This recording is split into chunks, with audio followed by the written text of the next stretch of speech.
கொய்யாப்பழம் நல்லா இருக்கு, எடுத்துட்டு போயிடலாமா? ஐயோ தோட்டத்துக்கார திட்டுவார், நான் மாட்டேன்ப்பா. பார்த்துக்கலாம் சுஜி, போடுங்க. அந்த ஆளு வேற மாதிரி.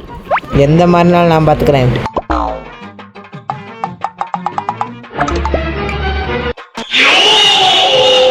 கொய்யாப்பழம் திங்கிறேன், எனக்கு கொய்யாப்பழம். போய் கடையில போடா. ஐயோ தோட்டத்துக்காரர் வராரே. என்ன? இந்தா பைத்திரே, நீ சாப்பிடு. என்ன நல்ல பிள்ளைங்க நீங்க. புகழ்ச்சியெல்லாம் எங்களுக்கு வேணாம். யாரா அது? நான் தானா? கொய்யாப்பழத்தை யாரா கொடுங்க?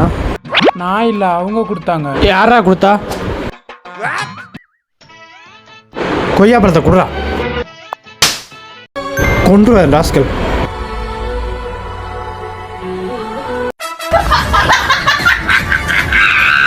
லூஸ் மாட்டியா வர்றீங்க?